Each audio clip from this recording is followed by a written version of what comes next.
4000 கோடி. கோவிந்தா கோவிந்தா.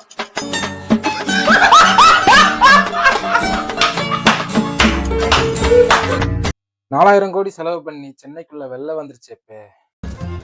ஒரு கோடி செலவழிச்சு கல்யாணம் நின்று வச்சப்ப ஒரு கோடி நீ பார்த்த ஆமாப்ப ஒரு கோடி.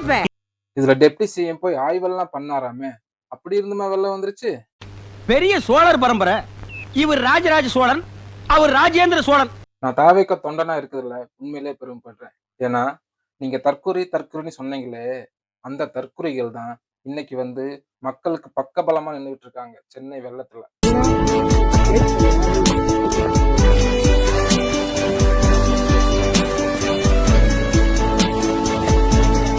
நான் உங்கள் அசோக், இது உங்கள் கவிசோக்ரியா சேனல். வாங்க வீடியோக்குள்ள போலாம்.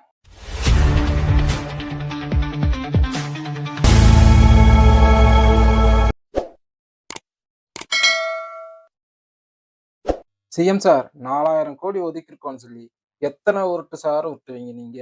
அந்த 4000 கோடிக்கு வீட்டுக்கு ஒரு படகு வாங்கி கொடுத்துருந்தா கூட இந்த வெள்ளத்துல மக்கள் அவங்களே தன்னைத்தானே காப்பாத்திக்கிறதுக்கு கொஞ்சமாச்சும் யூஸ்ஃபுல்லா இருந்திருக்கும். 4000 கோடி வண்டி எல்லாம் மிதக்குது ஐயா, மிதக்குது.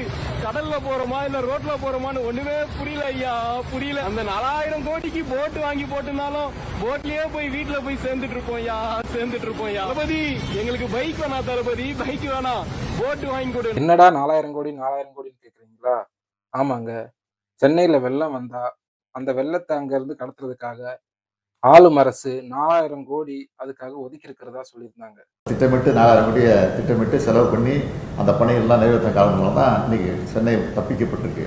மிக்ஜாம் புயலால் சென்னையை ஸ்தம்பித்து போயிருக்கும் நிலையில் தமிழ்நாடு அரசு மழைநீர் வடிகால் பணிகளுக்காக செலவிட்ட 4000 கோடிகள் குறித்த விவாதம் உச்சகட்டத்தை அடைந்துள்ளது. ஆனா இப்போ வெள்ளம் வந்து அந்த வெள்ளத்துலதான் மக்கள் தத்தளிச்சுட்டு இருக்காங்க. இப்ப அந்த 4000 கோடி எங்கன்னு கேட்டா அதுக்கு எந்த விதமான பதிலுமே கிடையாது.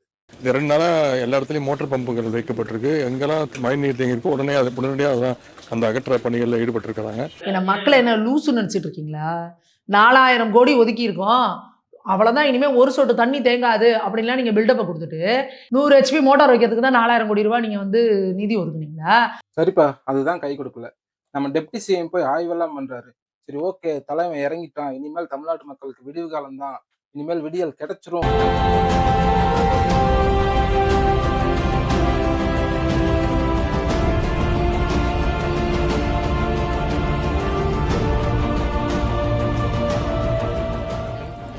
எப்படி தலைவன் சிஸ்டம் முன்னாடி உட்காந்து மக்களோட பிரச்சனையை ஒன்னொன்னு நோட் பண்ணிட்டு இருக்காரா? அப்படிதானே தெரியுது. ஆனா என்ன, அந்த சிஸ்டம் தான் ஆன்லயே இல்ல. ஒரு கேமரா இல்ல, அவர் என்ன வேலை பாக்குறாருன்னு காட்டுற மாதிரி ஒரு கேமரா கூட இல்லையே. ஏன்னா ஒரு சிஸ்டமையே ஆன் பண்ணல அப்படின்றது அவருக்கும் தெரியும், அங்க இருக்க மீடியாக்களுக்கும் தெரியும். ஆனா எங்க நம்ம பின்னாடி போய் நின்னா அதெல்லாத்தையும் காமிக்கிற மாதிரி வந்துரும் அப்படின்ற ஒரே காரணத்தால முன்பக்கமா நின்று படம் பிடிக்கிறாங்க. இதை கூடவா சார் நான் கண்டுபிடிக்க மாட்டோம். டெப்டி சிஎம் சார் போய் ஆய்வு பண்றதெல்லாம் ஓகே தான், ஆனா மக்களுக்கு பிரச்சனை தீர்ந்ததான்னு கேட்டா கிடையாது. இன்னும் எத்தனை காலத்துக்கு தான் இந்த மாதிரி உருட்டிக்கிட்டே இருக்க போறாங்க? ஆல்ரெடி அவங்க ஆட்சிக்கு வந்து 4.5 வருஷம் ஆயிடுச்சு.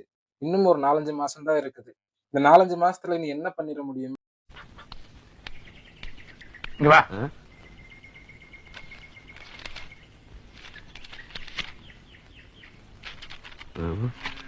அது ஒண்ணு இல்ல, கீழே போட்டு. இது வரைக்கும் அவங்க கொடுத்த 500 சில்லற வாக்குறுதிகள் நிறைவேற்றப்பட்டுச்சா? கிடையாது. பண்றேன்னு சொன்னாங்க, பண்ணாங்களா? இல்ல.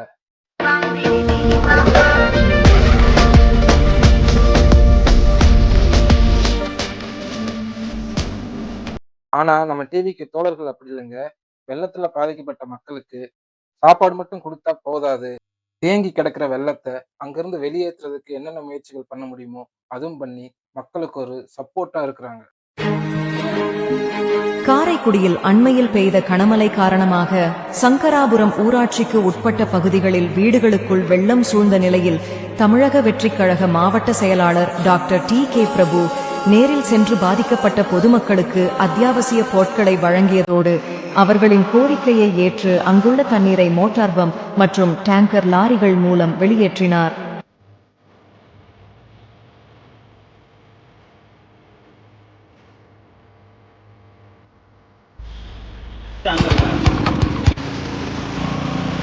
ஒவ்வொரு தடவை மழை வரும்போது இதேதான் நடக்கும். எதுவுமே பண்றாங்க. ஆனா ஓட்டு மட்டும் எங்க வாங்கிக்கிறாங்க. ஆனா நான் இந்த வாட்டி யாருக்கும் ஓட்டு போட மாட்டோம். இவ்வளவு தூரம் எங்களுக்காக வந்து பந்தியில இலையை பெரிய விஷயம். ஒரு வார்டு கவுன்சிலர் வரல இந்த சேவையை செய்ய சூப்பர். தற்குறின்னு சொல்றீங்க, அரசியல் தெரியாதுன்னு சொல்றீங்க. மக்களுக்கு நல்லது செய்யணுங்கிற ஒரு எண்ணம் இருந்தாலே போதுங்க. அதுக்கு எதுக்கு அரசியல் தெரிஞ்சிருக்கணும்? மக்களுக்கு நல்லது செய்யறதுக்கு அரசியல் தெரியணுங்கிற எந்த அவசியமும் இல்ல. அதுக்கு இதுவே ஒரு சாட்சி.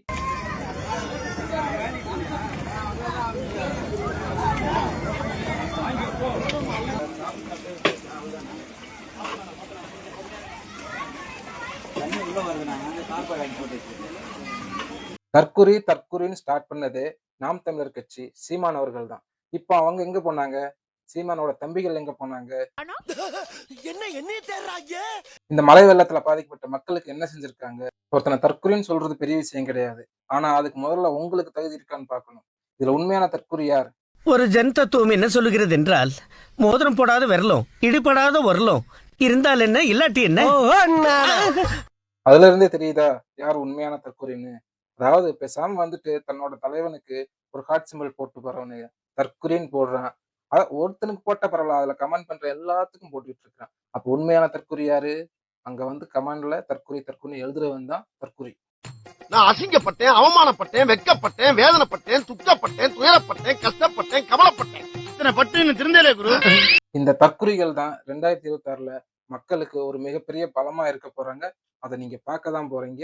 இவங்கள மாதிரி அதை செஞ்சோம், இதை செஞ்சோம், அதை செய்யறோம்னு சொல்லிட்டு செய்யாம உருட்டுறது இல்லை நம்மளோட தமிழக வெற்றி கழகம். பார்க்க தானே போறீங்க உண்மையான தற்குறி யார் அப்படிங்கிறத. ஓகே கைஸ், எல்லாரும் வீடியோ பாக்குறீங்க, ஒரு லைக் பண்ணுங்க, ஷேர் பண்ணுங்க, கமெண்ட் பண்ணுங்க, தயவு செஞ்சு சப்ஸ்கிரைப் பண்ணுங்க. நீங்க தர சப்போர்ட்ல தான் நான் அடுத்தடுத்த வீடியோக்கள் பண்றதுக்கு எனக்கு ஒரு மோட்டிவேஷனா இருக்கும். நம்ம அடுத்த வீடியோ சந்திப்போம். டாடா, பாய் பாய், டேக் கேர்.